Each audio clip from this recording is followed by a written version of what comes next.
Ay, sa pangalan po ng dakilang Panginoong Jesucristo, isang mapagpalang hapon po sa bawat isa sa atin.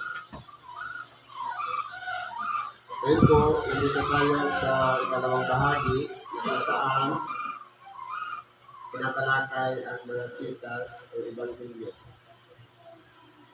Kanina po, yung panalangin, ito yung pamamaraan natin para yung saluubin natin maipaabot natin sa ating dakilang Panginoon ang mga kahiligan natin. At sa Ebanghelyo naman, ang Diyos naman ay magsasalita sa pamamagitan ng mga tagapagpahayag para may ugnay po sa ating pagkabuhay kung ano po ang mga dapat nating mga bagay-bagay na kalooban ng Diyos na dapat natin sundan sa ating pag-araw-araw na pamumuhay. Marami po tinalakay na yung mga sitas, pero atin pong babasahin muli para bigyan ng buhay ang bawat mensahe sa bawat sitas. Ngayon po, nakita tayo dito sa isang sitas. Sabi po sa sulat ni Apostol Pablo sa mga taga-Galacia sa Kapitulo 3, versikulo 1 hanggang 14. Sabi, O mga mangmang na taga-Galacia, sino ang nagsigayuma sa inyo nasa harapan ng inyong mga matay? Si Jesucristo na napag sa krus ay maliwanag na inihayag. Ngayon po, bakit tinawag yung mga taga-Galacia na mangmang? Itataas natin sa chapter 1. Sabi dito, ako'y namamangha sa Galacia 1:6. Patuloy. Ako'y namamangha na kay dali ninyong nagsilipat sa ibang-ibang mundo. Ngayon po pala, ang Ebanghelyo ay dapat po maging pundasyon ng ating pagkabuhay. Halimbawa, sa ngayon, malilito ka, ang daming preacher, ang iba-ibang denomination, iba-ibang paniniwala o doktrina. Pero, under kay Christ, sa ilalim ni Kristo, ay tinatawag na Kristiyano. Hindi yan relihiyon. Ang tawag yan, denomination. Kumbaga, sa relihiyon, halimbawa, ang religion Islam, ang propeta dyan si Muhammad, ang Diyos nila si Allah.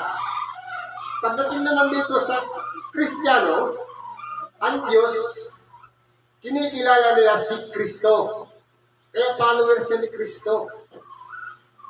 Ngayon, alam natin na mayroong Diyos na sumasailabaw sa lahat. Pero kung ang lahat ng tao ay nagpapahayag na sa ilalim lahat, palaging sinasambit ang pangalan ni Kristo, ibig sabihin niya ng tawag niyang Kristiyano. Ngayon po, kung aralin natin, si Jesucristo, meron po siyang pundasyon, walang iba yung iglesyang itinayo ng Diyos sa pangalan niya. Pero dapat alam din natin, ang kalagayan ni Jesucristo, bago siya bumaba dito sa ibabaw ng lupa, doktrina pa rin yun, o aral. Si Jesucristo, kasama niya ng Diyos, mula pa sa sangkalangitan, pagkatapos, ang ginawa ng Ama, nagsugo muna siya ng mga propeta para ipangaral ng tao magsisi ng kasalanan. Pero sadyang matigas ang ulo ng mga tao at ayaw magbalik loob sa Diyos. Sabi niya sa talimhaga, marahil igagalang nila ang aking anak. Pero anong ginawa sa nag-iisang anak? Walang iba, pinatay sa halip na mahalin, pahalagahan ang mga pahayag o Ebanghelyo na ipinangangaral ng ating dakilang Panginoon. Ano ang ginawa ng tao? Ipinagpalit po siya sa isang tulisan, si Barabas. Ganyan po ang tao. matapos pangaralan, pahayagan ng salita ng Diyos, mas pinipili ka rin natin yung isang masamang bagay.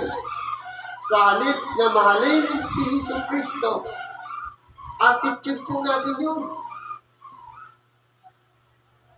Kaya kung pag-aaralan po natin, kung tayo po namulat na sa Ebanghelyo, pagkatapos meron nangaral na naman ang ibang Ebanghelyo, tapos lumipat tayo, ang tawag sa atin dyan, mangmang. Ano ba ibig sabihin? Dapat consistent tayo doon sa aral kung paano tayo tinawag, nagsimula tayo at natuto tayo. Dapat po panatilihan natin yung bagay na yun at huwag ng palipat-lipat ng sikta. Bakit po? Kahit 10 ulit pa tayo ng palipat-lipat 10 bisis ilubog, kung magsasabong pa rin, o lasing mo pa rin, useless pa rin. Kaya dapat, ang una dyan, makita sa atin, nagbago na ba? Nagsisi na ba? Binago na ba? O nagbabago-baguhan lang? Kinakailangan, makita yung isa lang na sinabi ng ating dakilang Panginoon sa 12 alagad nung tawagin nila siya. Anong sabi ng ating dakilang Panginoon? Follow after me. Sumunod ka sa atin. Ngayon, ano yung mga susundan natin iapat ng ating dakilang Panginoon para hindi tayo maligaw, hindi natin magawa yung hindi ayon sa kalooban ng Ama, para hindi tayo magsilipat sa ibang aral, para hindi tayo tawagin ng mama. Kundi dapat panapilihan natin. Bakit anong sabi dito ni Apostol Pablo? Na ito hindi Ebanghelyo, kundi mayroon nila na sa inyo yung nagsisili-galing. Na kumbaga, okay na sana, pero nililigalig ka. Na nangag-iibig na pasamain ang Ebanghelyo ni Kristo. Datapwat, itong warning, kahimat kami. Kahimat doon sa grupo na mga sinugo ng ating dakilang Panginoon. Ang sabi, kahimat kami o isang anghel mula sa langit ang mangaral sa inyo ng anumang Ebanghelyo na iba sa iyaming ipinangaral ay matakwil. Paano kung halimbawa magugulatin tayo? Kasi po yung mata natin pwedeng madaya. Halimbawa nakakita tayo ng anghel, may pakpak, nangangaral ng Ebanghelyo. Sasama na ba tayo sa kanya?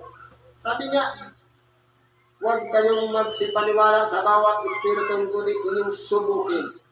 Lahat ng tagapagpangaral, yan po ay kinakasihan ng espiritu. Ang tanong, anong espiritu ang kumakasi doon? Kung yan ay papunta sa pagkawasak, ibig sabihin, hindi po yan Espiritu Santo o Espiritu mula sa Diyos. Dahil ang nais, ligaligin yung samahan, ulabutin para magkawatak-watak. Hindi po yan galing sa Diyos. Ngayon, bakit binarningan ni Apostol Pablo ang mga taga-Galasya? Ito lamang ibig kong malaman sa inyo. Tinanggap ba ninyo ang Espiritu sa pamagitan ng mga gawang ayon sa kautusan? Sa pamagitan ng pakikinig ng tungkol sa pananampalataya? Tanungin po natin ang ating mga sarili. Halimbawa, ilagay natin sa ating sarili. Yung Espiritu Santo bang nangunguna sa ating pagkabuhay? Paano mo siya nakapasok sa ating pagkatao? Dahil lang ba yan sa pagsunod sa mga kautusan?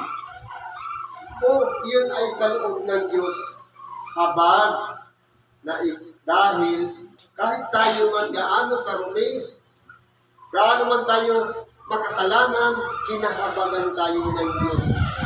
Kumbaga, sa isang lalagyan, napulot tayo sa isang mababang kalagayan na marumi, hinugasan, pinatawad, at pagkatapos ginamit na muli ng Diyos. Ibig sabihin, tayo po ay sumisimbolo sa kasangkapan. Ano ba, isang tasa, dahil tayo ay marumi, makasalanan, napulot tayo sa tabi ng daan at pagkatapos doon, yung karamdaman pamamaraan lang yun para mapunta dito. Dahil, ang tao po kasi, kahit gaano man kalakas, kapag yan po ay pinalaw ang katawan, saka siya makapagsasabing Diyos ko. Pero kapag walang karamdaman, disco. Kung saan-saan kabalahan, kung saan-saan mga bagay na ikaluluwalhati ng sariling katawan, kapurihan man o katanyagan, o kadakulayan man ng sari-sariling pangalan, nandoon nakapupos ang atensyon. Pero nung nagkaroon na ng karamdaman, nakapagsabi ng Diyos ko, kahit ang manginginom, kung malusog lang kanyang katawan, buti lang, ganun lang manginom. Pero, nung siya'y nahirapan ng huminga, nakapagsabi na ng Diyos ko. Kung naaralin po natin, tayong mga tao na pinatawad na ng Diyos, saan ba talaga galing yung Espiritu na inilagay sa bawat isa sa atin? Yun ba ay dahil sa pagsunod sa kalooban ng Diyos o dahil lamang sa habag na mula sa kawalan na tayo isang makasalanan, pinatawad tayo ng Diyos? Ano ba sabi dito? Na pagkamangmang na mga kayong nagpasimula sa Espiritu, kayong nagpapakasaktan kayo sa lahat. Bakit po?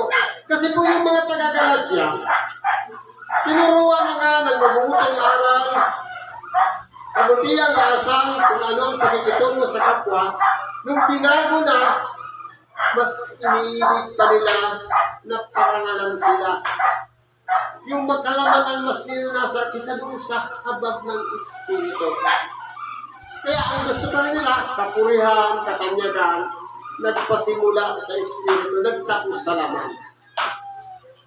Kumbaga, sabi nga, kung tayo nasa Espiritu, bagamat may nagsabi sa atin, salamat brad, huwag mong akuin ang pasalamat na hindi naman sa iyo, kundi ipasa mo agad sa Diyos. Anong sabi ng mga bataya? Sa Panginoon ka magpasalamat. Kaya kapag yung pasalamat na yun, in-accept natin, hindi po sa atin yun. Ibalik natin yan sa Diyos.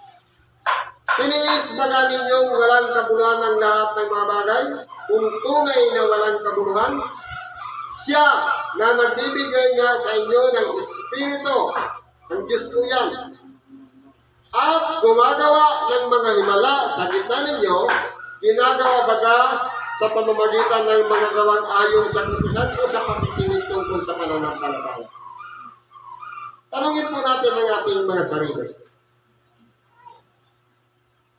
Yung Diyos ba na nagbigay sa atin ng Espiritu na gumagawa sa gitna natin, kaya dahil sa ating mga kamay, may gumagaling na isang tao may karamdaman. Sa pagpapatong kanya ng kamay, yan ba ay dahil sa mga gawang ayon sa kautusan?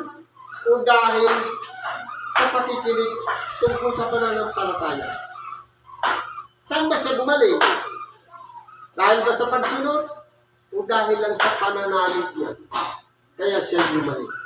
Ibig sabihin, kahit siya gumaling man, hindi sa ating ginanalig, kundi ipinagaan lang sa ating kamay ang kapangyarihan ng Diyos. Tayo na yung kagamitan o kasangkapan na dumali lang sa atin para tayong kapli na walang kwenta kung walang kapangyarihan ng Diyos. Nung dumali na sa kagumaling yung tao na tinulungan natin. Ganun po yun. Gaya nga ni Abraham, na sumampalataya sa Diyos at ito'y binilang sa kanya na katwiran. Totoo po. Bakit? Kasi po si Abraham, bagamat po si Sarai lipas na, kumbaga hindi na pwedeng magkaanak. Yung pangako lang sa kanya sa pamamagitan ng isang anghel na magkakaroon siya ng anak kay Sarah, sinampalatayanan niya po yun. Pagamat duda siya sa paano nga magkakaanak si Sarah, ilipas na. Kung baka hindi na dumadanas ng pagiging isang babae o yung buwan ng dalaw. Kung baka, wala na. Pero dahil sa pananampalataya ni Abraham, nagkaroon ng katuparan yung pangako ng anghel sa kanya. Ngayon ang tinawag anak sa isang babaeng malaya kay Sarah. Kita naman yung anak sa pagkaalipin. Kay Agar naman yun. Yun naman si Ismael. Alam mo sabi dito? At sapagkat ipinakita na ng kasulatan na aariin ganap ng Diyos ang mga hintil sa pamamagitan ng pananampalataya, ay ipinangaral na ng una ang Ebanghelyo kay Abraham na sinasabi, sa iyo ay pagpapalain ang lahat ng mga bansa.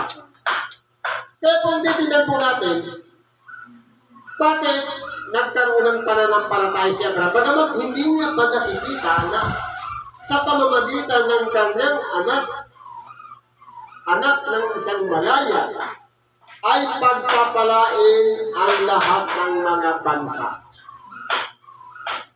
Kumbaga, sa tao kasi, sa kalagayan natin, suko agad tayo. Pero gawin natin halimbawa si Abraham.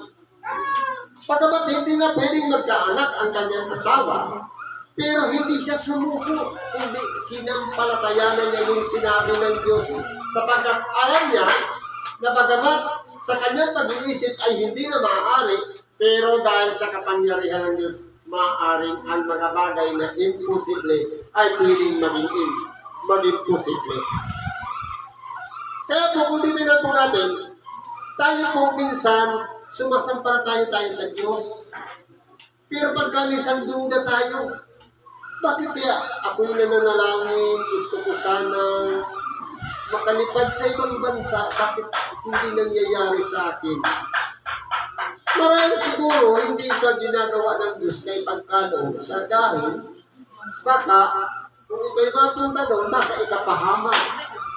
Kumbaga, sabi nga, in the right time, in the right place, in His time. Diyos mo ang gagawa ng paraan mo. Sapagkat ang lahat ng sa mga gawang ayon sa kautusan ay nasa ilalim ng sumpa. Totoo po.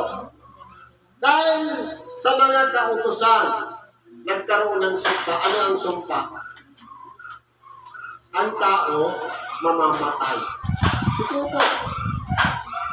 Lahat ng tao ay daranas ng kamatayan. Sa makatuwid, tama yung sinabi ni Apostol Pablo, walang matuwid, wala kahit isa. Kaya kung sasabihin natin, hindi ako nagkasala, ang tawag sa ating sinungaling. Dahil nga, sinasabi, walang matuwid, wala kahit isa. Ibig sabihin, kung aakuin lang natin sa ating sarili na tayo makasalanan, nakaganap na tayo ng kalooban ng Diyos. Pero ang mahirap po kasi isuko ang ating pride. Kaya hindi tayo makapagsabing patawad mo, Diyos ko. Kaya po yung sabi dito, sinusumpa ang bawat hindi nananatili sa lahat ng mga bagay na nasusulat sa aklat ng kautusan upang gawin nila. Ito po. Kaya kung titignan po natin, ang sumpa na ito na nakatadhana sa bawat tao, sinabi yan ng Diyos noong unang panahon kay Adam. Dahil ginawa mo yan, mula sa iyong pawis, ikaw ay mamubuhay. Ang sabay, sa iyong pagbubuntis, ikaw ay daranas ng paghihirap at sa ahas. Dahil ginawa mo yan, ikaw ay kakain ng alabok sa buong mong buhay. Hindi ba naman nasumpa yun? Ngayon, kung aralin natin, tayo pong mga tao ay pinakailangan munang mamatay. Ano ang sabi sa isang talihada? Maliban na ang butil ng trigo ay mamatay, ay hindi siya mabubuhay. Kinakailangan dumanas muna tayo ng kamatayan bago yung everlasting life.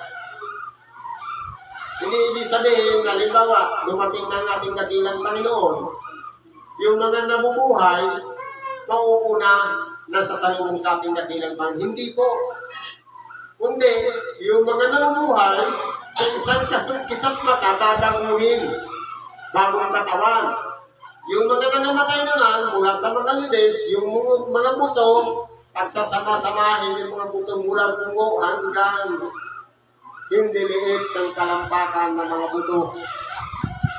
Sila ay babalutin o magkakaroon ng mga litid, babalutin ng laman at babalutin ng balak at hihingan muli sila ng hininga ng buhay sa makatuwid. Sama-sama tayo sasalubong sa ating dakilang Panginoon sa alapaat. Kaya hindi mauuna yung mga buhay is doon sa mga namatay. At yung mga namatay naman, hindi naman mauuna sa atin. Yan ang paniwala natin. Nasa langit na yung mga namatay na. Sa kasulatan po, lahat tayo ay sasalubong may tamang panahon. Kumbaga, doon ka lang sa waiting area. Kung halimbawa, nangamatay dahil sa pangalan ni Kristo, nandun ka sa ilalim ng dambana. Pero, yung mga namatay dahil sa kasalanan, yun ang haharap lahat sa paghatol. Kaya kumbaga, habang buhay pa tayo, dapat, ang pinakamaganda po yan, yung panghuling hininga ng buhay, nakapag-reconcile tayo, nakapaghingi ng tawad. Ang kasunod po nun, buhay na walang hanggan. Pero kung nagmatigas pa rin, ayaw pa rin magpatawad. Kahit sabihin pang preacher yan, o ano pa, tagapangaral ng salita ng Diyos, kung magaling naman gagamot pa yan, kung sotel, at ayaw naman isuko ang kanyang pagkatao, useless po. Kumbaga, huwag natin sayangin ang buhay natin sa ngayon. Ano ba sinasabi? Naliwanag na ang sino man ay hindi aariing ganap sa kautusan sa harapan ng Diyos.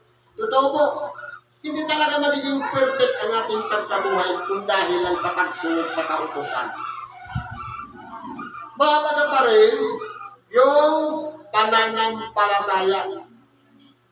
Dahil halimbawa, dati noon kasi, kapag ang isang tao ay nagkasala, ayon sa kautusan na kanyang ipinagkasala, ang hatol ay ito, magsunog ka ng ganitong baka upang unahin bunga ng iyong mga hanap buhay.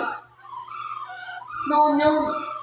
Pero tinapos ngayon, natigil ngayon nung ang ating dakilang Panginoon, yung buhay niya na ang itinalaga na pinakapantubos ng ating mga kasalanan. Ngayon, kung noon, gagawa ka muna ng kasalanan bago ka mag-alay, ngayon po, kaya tinatawag na pananampalataya kasi nauna na yung paghahandlo bago tayo nagkasala.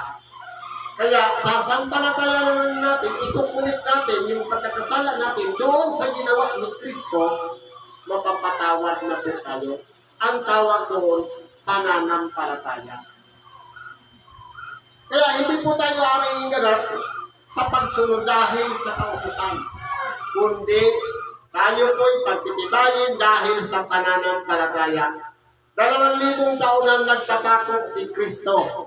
Pero tayo ngayon lang, pagkalipas ng 2,000 nagkasala, ibig sabihin, sakop na lahat hanggang sa kahuli-hulihan ang pagpapatawad ni Kristo sa pamamagitan ng pananampalataya natin sa kanyang ginawa.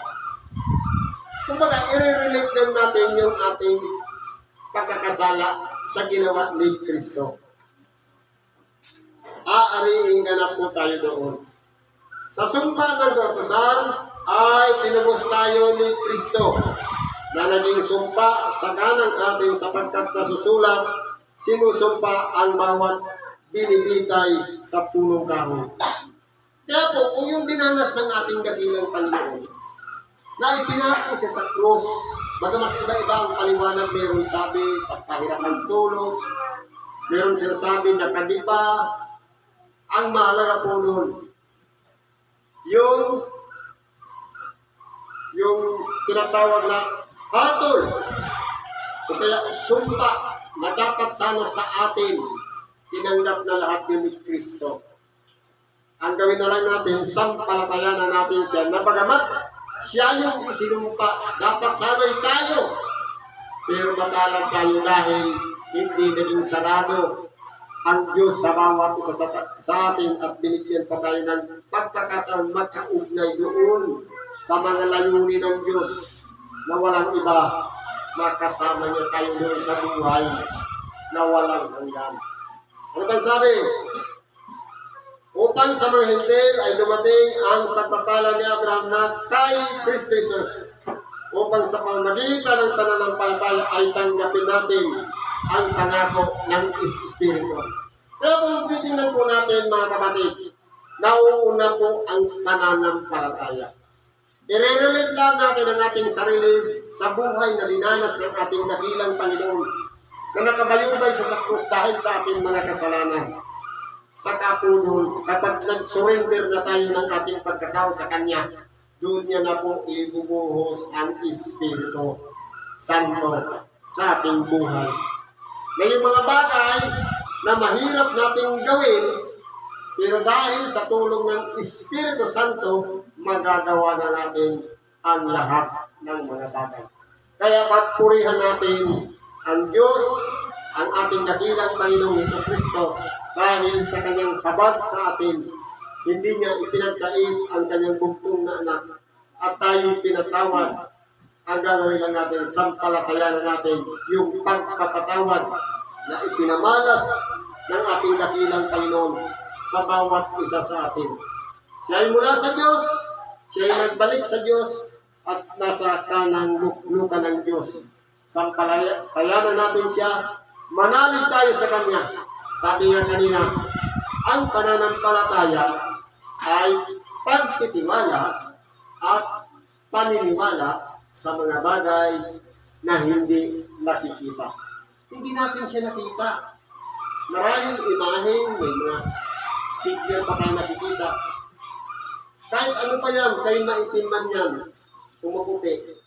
Ang mahalaga, sampalatayanan natin yung dakilang pagtubos sa atin.